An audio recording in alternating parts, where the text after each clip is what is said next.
This channel is beauty queen. अस्सलाम वालेकुम, कैसे हैं आप सब?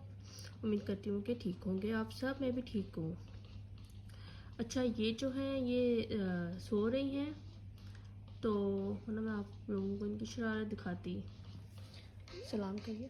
अस्सलाम वालेकुम। कैसे हैं आप?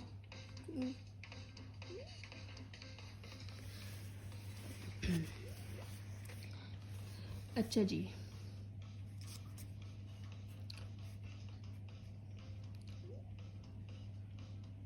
तो ऐसा है कि बच्चों की जो मेन कंडीशनिंग है वो डिफरेंट डिफरेंट एज तक होती है। जैसे कि मेरा आज का जो टॉपिक है वो है बच्चों से रिलेटेड।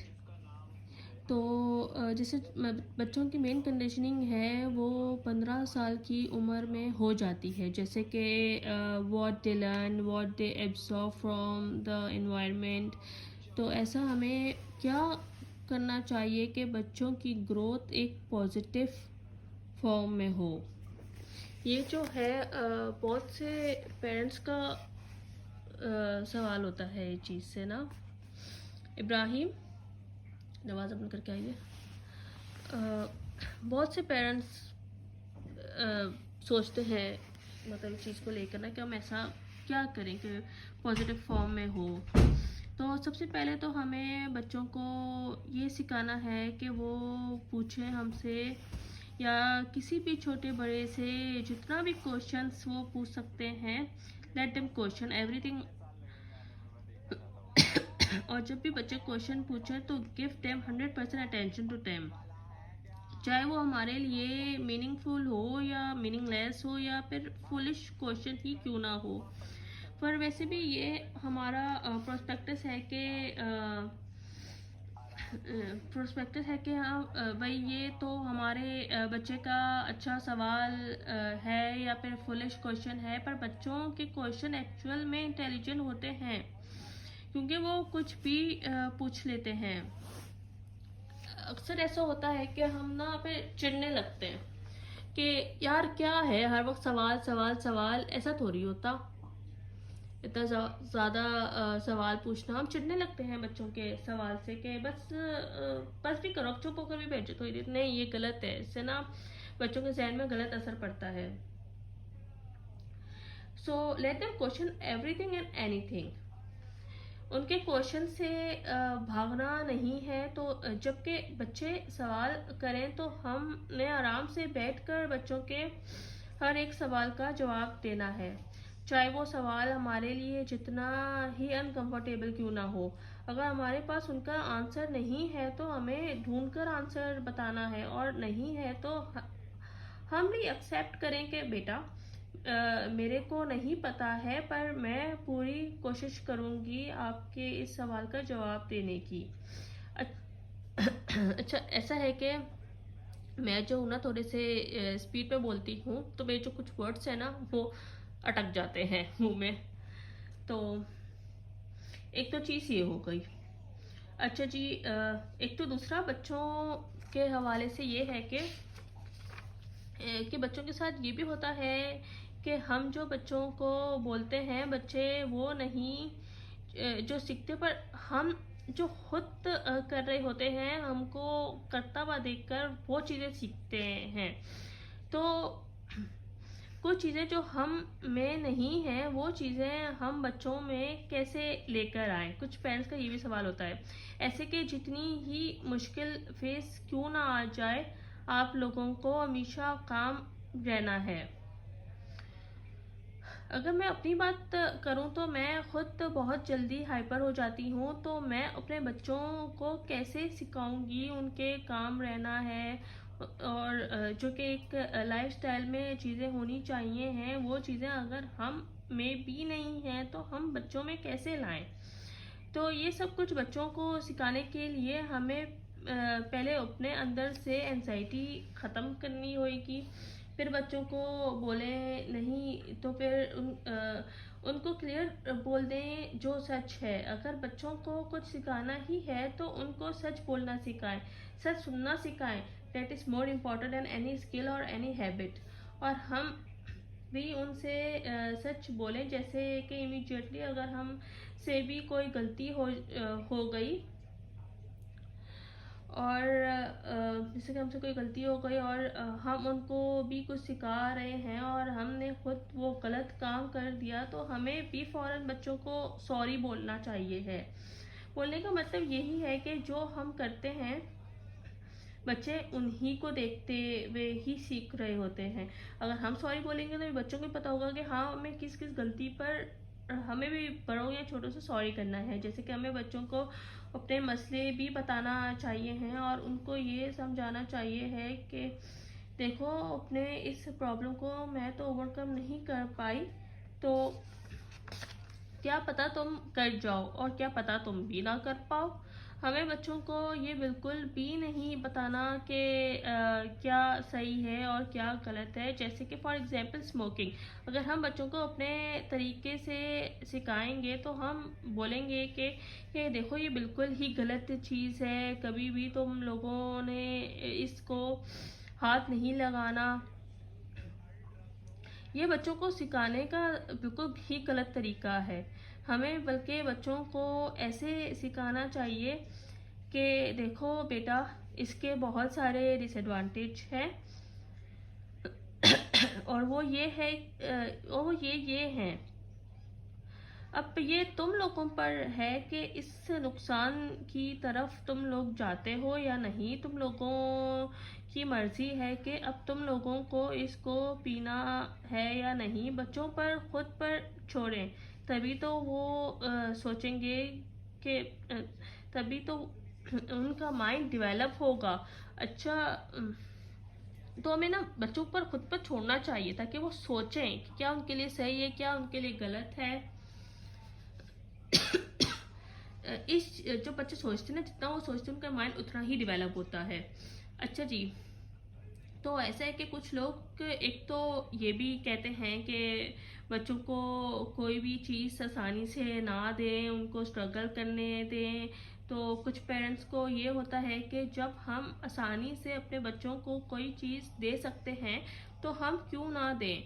तो इसका जवाब ये है कि जब भी कोई चीज़ हमें स्ट्रगल करके मिलती है ना, तो उस चीज़ की हमारी नज़र में इम्पोर्टेंस ही ज़्यादा होती है। जैसे फॉर एग्जांपल, अगर हमारा बच्चा भूखा है और फिर उसका खाना मिल रहा है तो उस खाने की इम्पोर्टेंस है, वरना फिर बच्चे की नज़र में इम्पोर्टेंस नहीं होगी।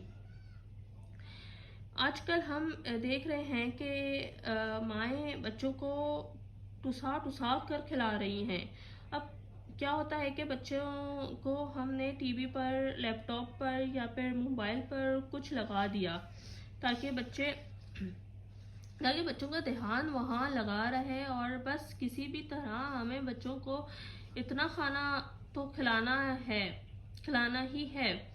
पर लॉजिकली अगर हम बच्चों से ही पूछेंगे तो उनको हमसे ज़्यादा अच्छी तरह पता होएगा कि उनको कितना और किस टाइम खाना है और कितना खाना है। तो हम अपनी मर्ज़ी से बच्चों की उस सेटिंग को ही ख़राब कर देते हैं। जब बच्चों को भूख लगेगी, वो रोएगा, खाना मांगेगा, उतना ही दो जितना उसको भूख लगी है।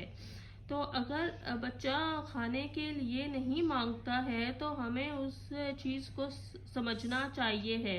अगर उसका खाने को दिल नहीं कर रहा तो इसके पीछे कोई ना कोई वजह है, कोई ना कोई मतलब है। उसका दिल नहीं कर रहा, उसकी तबीयत अंदर से ख़राब है, इसका मतलब ये है। पर हम क्या करते हैं कि जब भी तबीयत ख़राब होती है तो हम और खिलाने लगते हैं कि ताकत आएगी। पर ये सब करने से होएगा पर ये सब करने से होएगा ये कि बच्चे की सारी ताकत उस खाने को डाइजेस्ट करने में लग जाएगी, जबकि बच्चे को ताकत चाहिए थी उस बैक्टीरिया से, वायरस से लड़ने के लिए। तो बच्चे की जो इंटेलिजेंस है हम ने उसको बचा कर रखना है लॉन्ग टर्म के लिए, और ये मतलब बच्चों के लिए ही फ़ायदा है ये चीज़। और इसके लिए हमें बच्चे के साथ कुछ भी ज़बरदस्ती नहीं करना है।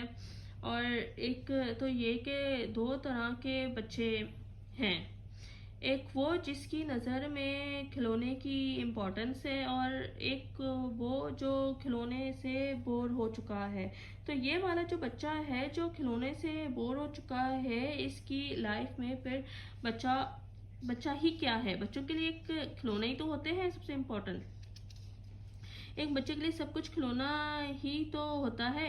वो रिलेटिव्स जिन्होंने प्यार के नाम पर बच्चों का रोम भर दिया खिलौने से, तो फिर जब भी उसको नया खिलौना मिलेगा तो उसको तो कोई एक्साइटमेंट ही नहीं होएगी। तो इसका नुकसान ये हुआ कि जो चीज़ें मिलने से हमें एक्साइटमेंट होती है, हमने तो एक तरीके से उसका मर्डर ही कर दिया। इसलिए बच्चे के अंदर जिन जिन चीज़ों की अहमियत है उसकी इम्पोर्टेंस होना ज़रूरी है। और ये बहुत ज़रूरी है बच्चे के लिए कि हर एक फैमिली का बंदा बच्चे को टाइम दे।